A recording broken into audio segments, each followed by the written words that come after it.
বিকেলে জল ভরতে ছাদে এসে দেখি আমার ছোট্ট খরবুজাটাকে কে ছিঁড়ে ফেলেছে। তাই আমি একটু ফাটিয়ে টাটিয়ে দেখছি আর কি।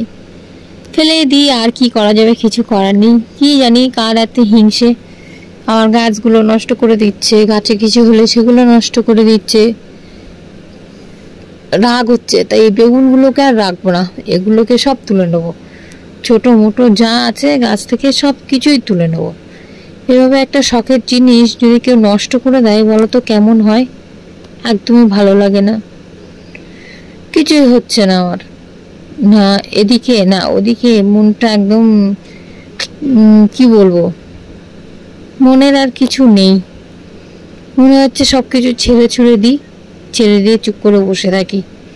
সমস্তই কিছু, কোনো দিকে কিছুতেই আমি এগোতে পারছি না। সব কিছুতেই পিছনের দিকে, জানি না কি কোনো একটা শক্তি আমাকে পিছন দিকে টেনে নিয়ে চলে যাচ্ছে। জীবনে কোনো দিকে, কোনো কাজে, কোনো কিছুতেই একটু এগোতে পারছি না। কি করব কি জানি, সব কিছুই বন্ধ করে দিয়ে বসে থাকবো, কিছুই করবো না আর।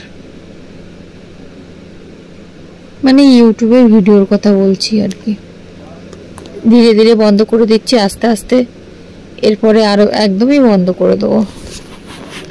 মানে পাকা পাকা লঙ্কাগুলো তুলে নি না, এগুলো লঙ্কা লাল তো, কার নজরে পড়বে আবার। সেই যা কোথায় গেল, সে ছিঁড়ে ফেলে দেবে। একদম পুরো গাছ পাকা লঙ্কা, দেখো কি সুন্দর, তুলে নি সব। এই যে বেগুন এনেছি, লঙ্কা এনেছি, আর দুটো কড়ি পাতা এনেছি। এখন রান্না করবো হচ্ছে কুমড়ো ভাজি হবে। আর ওদিনকার ওই যে এনেছিলাম, ওদিনকার কচু এনেছিলাম, সেই কচুগুলো দিয়ে এখন ভর্তা বানাবো। কুচুও গেছে, ব্যাস রান্না বান্না করে নিই।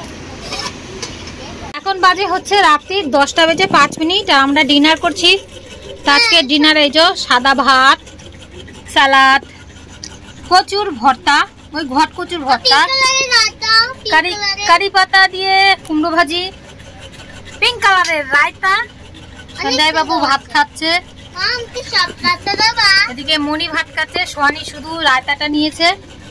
এই যে আলু সিদ্ধ দিয়েছিলাম আর বিট একসঙ্গে সেদ্ধ দিয়েছিলাম, তাই লাল লাল হয়ে গেছে। আর আজকের দারুণ একটা এই যে পকোড়া বানিয়েছিলাম, খেতে ভীষণ ইয়ামি। কুমড়ো দিয়ে, লাল বিট, আলু, বেসন, কাঁচা লঙ্কা, একটুখানি গরম মশলা। রায়তাটা কিন্তু দারুণ লাগছে, পিঙ্ক পিঙ্ক কালারের রায়তা।